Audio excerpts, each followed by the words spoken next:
હકનું ખવાય, હકનું લેવાય, હકનું હજમ થાય, અને અણહકનું જો આવી જાય ને તો બાપુ હકનું હાલ્યું જાય, લખી લેજો. અને આપણે દુનિયામાં જોઈ છે, આપણને ખબર હોય કે આને ખોટું કર્યું છે, પછી દવાખાનું આવે અને કે આને 2 લાખ જીયા, 5 લાખ જીયા, પછી જાય જ પેલું બૂસ મારીને પેલા બેઠા તો ન દેવું પડે. અણહકનું જેથી ઘરમાં આવે ને તેથી બાપુ ઘરના સભ્યોમાં બાપુ ઠેકાણા ન. હું તો એમ કહું, ઘરના સભ્યો 5 હોય 7 હોય, એક ભાણે બેન જમતા હોય ને તો મારા બાપ એના જેવો કોઈ દુનિયામાં સુખી જ નથી. લખવું હોય તો લખી લેજો. હા, એક દીકરા હોય, બાપ હોય, વહુ હોય, માં હોય, બાપુ એક ભાણે બેન જમતા હોય ને આનંદ કરતા કરતા ખાઈ પીને મોજ કરતા હોય ને તો આના જેવો દુનિયામાં કોઈ સુખી નથી. પૈસાના ઘર ભર્યા હોય પણ તમે જુઓ તો બૈરું આમ મોઢું કરીને બેઠું હોય, છોકરા આમ મોટા કરીને બેઠા. શું પૈસાને ગુડવાના કોઈ મતલબ નથી. રામ આનંદ કરવા વાળા બાપુ ઝૂંપડામાં આનંદ કરે છે અને રોવા વાળા બંગલામાં રોવે છે. કોઈ બંગલાનું મહત્વ નથી. અંદરથી બાપુ હૈયા ટાટા હિમ જેવા હોવા જો કે મને દીકરા આપ્યા. ઓલા ઝૂંપડામાં રહેતા હોય પર નજર કરો એટલે તમને એમ થાય ભગવાને આપણને આપવામાં કઈ ખામી જ નથી રાખી. પણ આ તો ઓલો પ્લેન નીકળે ને થાય કે આમાં જેથી વારો આવશે, પણ હવે ત્યાં નામ જ નથી લખાયું. શું લેવા રાહ જો. અરે નાના માણસ એની પર ધ્યાન રાખો ને બાપુ, તમને એમ થાય કે ઈશ્વરે હું હાચવી ન શકું એટલું આપ્યું છે. જેટલા જેટલા મહાપુરુષો તમે જો, મેં હમણાં શિવાજીની વાત કરી હતી, તમે જોવો તો ખરા કેવી જનેતા હશે. એ એક જનેતાનો એક પ્રસંગ કહીને પછી મારી વાણીને વિરામ આપીશ.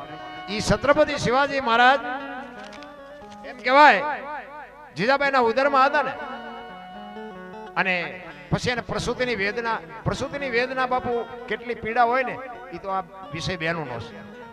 પણ આપણે ખાલી કલ્પના કરો ને તોય આપણે રૂવાડા ઊભા થઈ જાય. અને આ જનેતા બાપુ એ પીડામાંથી બાપુ પાર થાય છે. એ પીડાની વેદના ઉપડી ને બાપુ માને જીજાબાઈને, પછી એને એમ થયું કે કદાચ મને ભગવાન દીકરો આપે અને આ દુશ્મન કદાચ મારી નાખશે તો એ કે હું અહીંથી આગી હોય. પ્રસૂતિની વેદના ઉપડ્યા પછી બાપુ એ માં ડગલું ન ભરી શકે, એના બદલે તેથી ઘોડે ચડી ગઈ હતી. ઓ ભાઈ, એ ઘોડા ઉપર ચડીને 85 ગૌની મજલ કાપી હતી. કેટલી? 85 ગૌની. તમે ઘોડા રાખતા હોય તો ખબર હોય, ગમે એવો બાપુ આમ બહાદુર જુવાન હોય પણ 10 ગૌ ઘોડા ઉપર બેહો ને હેઠા ઉતરો એટલે કેડે હાથ દેવા પડે. ઘોડાનો ચાડીકો એટલો થાક તમને લગડાવે. એના બદલે પ્રસૂતિની વેદના ઉપડ્યા પછી બાપુ એ માં ઘોડા ઉપર ચડી ગઈ અને 85 ગૌની મજલ કાપી. માં કેવી છે. અને ઈ વગડામાં બાપુ વેદનાનો પાર ન રહ્યો. પછી ઘોડેથી ઉતરી અને ઢહડાતી એક શિવાલય હતું ને, શિવાલયમાં જઈ અને દીકરાનો જન્મ કરાવ્યો બાપુ એની હાથે એકલી હો. અને અહીંયા નામ રાખ્યું શિવોભાઈ. અને એ શિવો આ દુનિયામાં ન જન્મ્યો હોત ને તો આપણે અહીંયા જ બેઠા જ ન હોત. ઈ શિવાજીના હલડાની 2 કડી લઈ લઉં, કારણ કે પેલા હું તો આ બહેનોને ખાસ કહું કે એવા હલડા બારડા કંઈક શીખતા રહીજો અને તમારા સંતાનને બાપુ કંઈક એવું કંઈક શીખડાવજો. બાકી તો બાપુ ખતમ થઈ ગયો. અત્યારે લગ્નમાં તમને કહું ગીત ગાવા ભાડે બોલાવે. બોલો એટલે ઘરના બૈરન કરવાનું શું? રાંધવા વાળા બીજા બોલાવાના, ગીત ગાવા બેનું તો લગ્ન પતી જાય ત્યાં સુધી ઘરની બેનું તો નકરી પટિયા પાડવામાંથી જ ઊંચી ન આવે. એટલે હવે તો લગ્ન પતી ગયા, હવે તો એઠા બેહો. ઘડીએ ઘડીએ કપડા બદલાવશે, ઘરેણા બદલાવશે ને પાવડર ને લાલી ને લપડા આમથી આમ ને આમથી આમ. પણ હવે તો બધા ઘર ભેગા થઈ ગયા. હવે તો બુકો. અરે આપણી શું સંસ્કૃતિ હતી. આપણી દીકરીઓ બાપુ એ ગીત ગાતી. રામ ને સીતાનું બાપુ માલિકો વર્ણન હોય. અને શું બાપુ લગન એ કંકોત્રી લખાતી હોય તો કંકોત્રીના ગીત હોય, ફેરા ફરતા હોય તો ફેરાના ગીત હોય, માંડવો નખાતું હોય તો માંડવાના ગીત હોય. બધું ખતમ થઈ ગયું બાપુ. આજની દીકરીઓને આજ જે દીકરીઓ ભણી ગણીને જે મોટી થાય એના આ ખબર જ નહીં હોય કે આને લગન ગીત કહેવાય. આપણે એમ થાય જોવો તો ખરા કોને કેવું. આ ઈ શિવાનો જન્મ આપ્યા પછી માં ભગવતી એને ખોળામાં પાઈપાન કરાવી અને આમ હોડાવી અને બાપુ ઈ જોગમાયા દીકરાના હાલડામાં કહેતી હતી. ઓ ભાઈ શું કહેતી હતી? એ જીયા ભમાયું ગેલ ચાંદલો ને જીજાબાઈ ને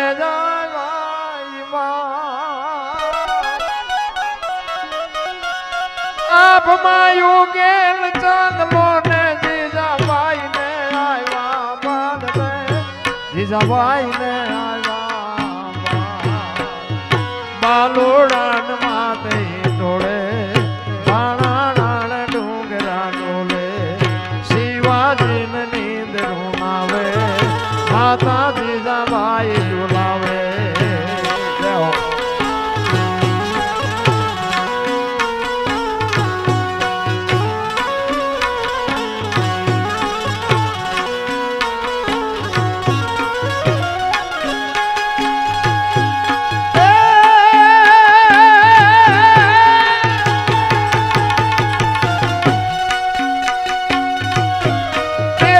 પોઢીન હાંભળે બાળ રામ લખમણની પેટમાં પોઢીન હાંભળેલી બાળ રામ લખમણની વાત રે બેટા રામ લખમણની વાત માતાજીના મુખ જે દીધી ઉડી એની ઊંઘ તે દીધી શિવાજીને નીંદ રૂનાવે માતાજી જબાઈ ઝુલાવે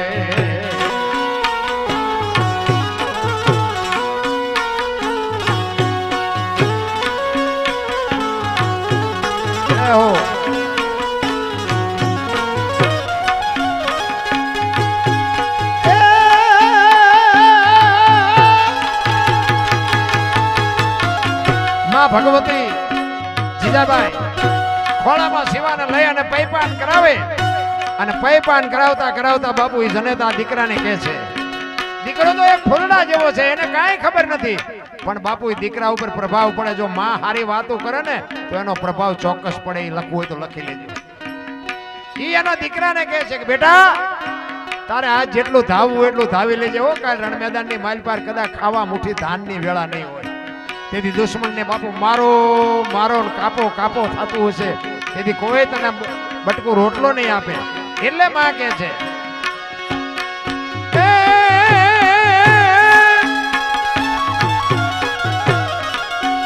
ધાવી લેજે મારા પેટ ધાવી લેજે ખૂબ દ્રપીને ધાવી લેજે મારા પેટ ધાવી લેજે ખૂબ દ્રપીને જાજ રે બેટા ખૂબ દ્રપીને રેસે નહીં રણ ખેલોડા આવા મુઠ્ઠી ધાનની વેળા રાજાને નાથી તોડે શિવાજીને નીંદ રૂનાવે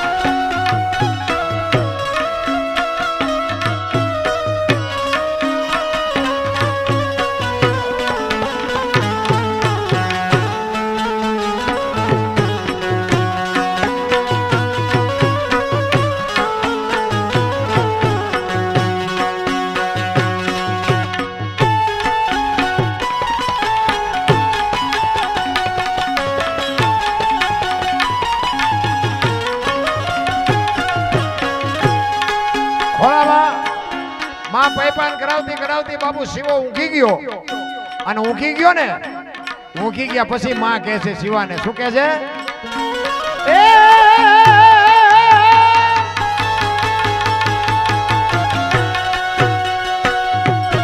ભૂઈ લેજે મારા કેસરી રે તારી હિંદવાણું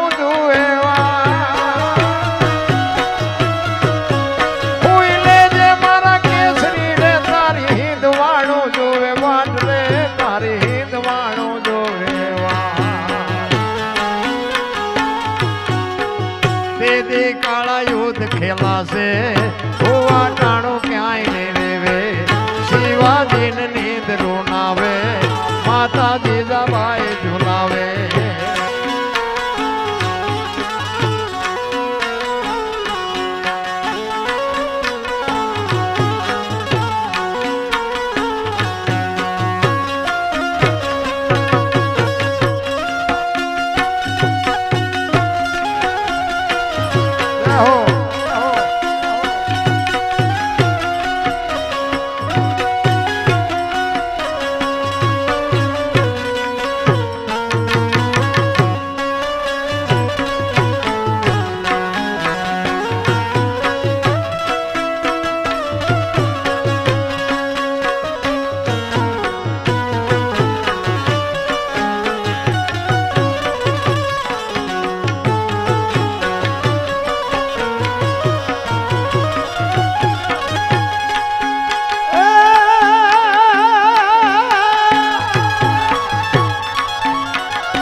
પાથર છે વિષ ભુજાળે શિવાજી નીંદ રૂનાવે માતાજી જવાય ઝુલાવે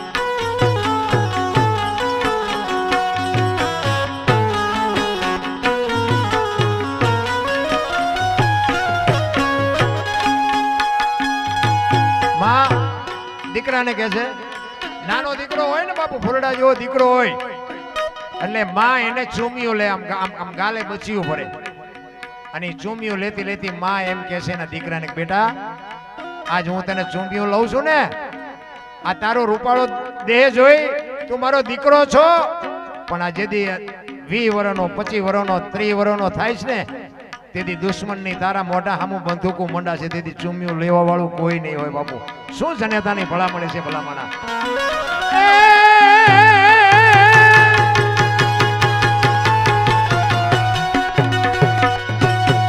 આજ માતા લેતી ચૂમિયું રે બેટા દિલ જો બેવડગા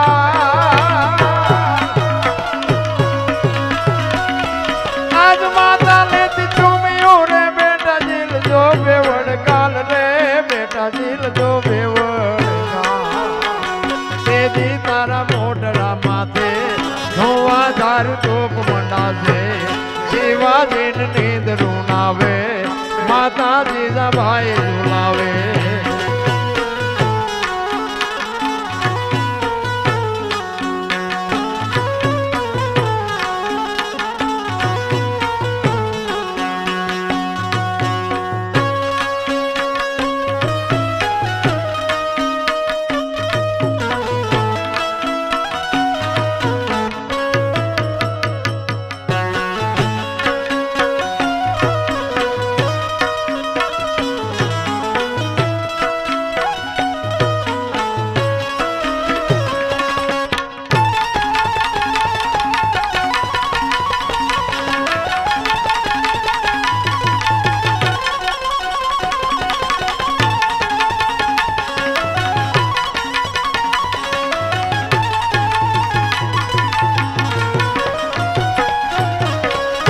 નાના છોકરા હોય ને એટલે માં એને રમકડા આપતી હોય ઘૂઘરા ગાવણી ઘૂઘરા ને રમકડા બધા રમકડા આપતી હોય એટલે એ માં રમકડા આપતી આપતી બાપુ માં ભલામણ કરે છે કે આજ હું તને રમકડા આપું છું ને એ જ હાથમાં એક દી તારે શમશેર ઉપાડવાની છે બેટા તેથી રમકડા નહીં હોય તેથી માં કહે છે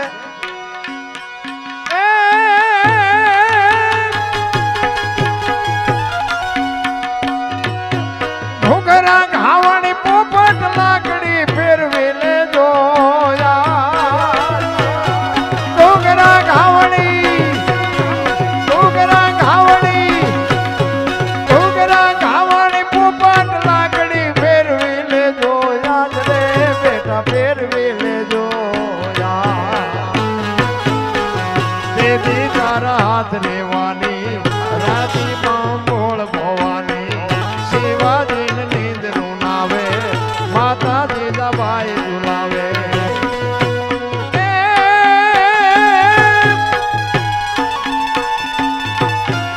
આપમાં યુગેલ ચાંદલો ને જીજાબાઈ ને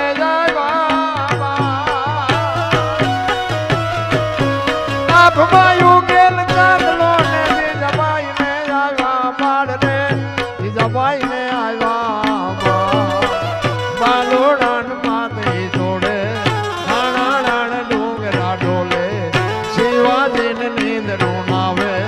માતાજી ભાઈ ઝુલાવે માતાજી ભાઈ ઝુલાવે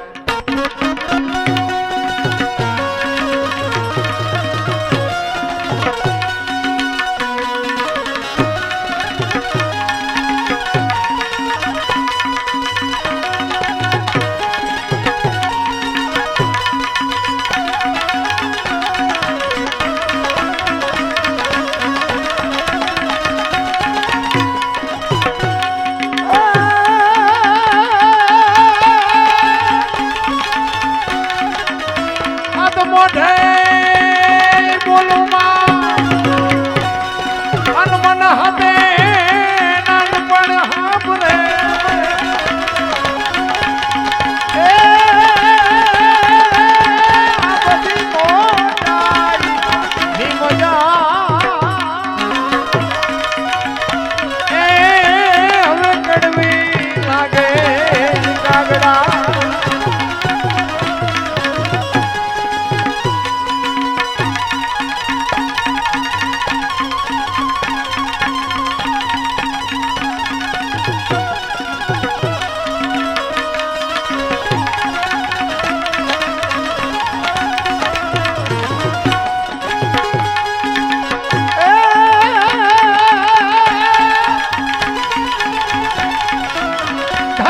ખજીજાબાઈ ને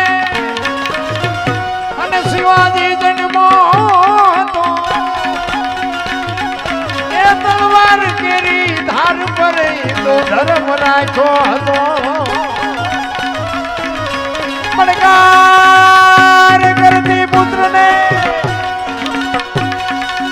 મરજે બેટા સમર મેદાનમાં એ ભારતની આર્ય રમણી અમર છે આસમા ભાઈ અમર છે ઇતિહાસમાં ભાઈ અમર છે ઇતિહાસમાં ભાઈ અમર છે ઇતિહાસમાં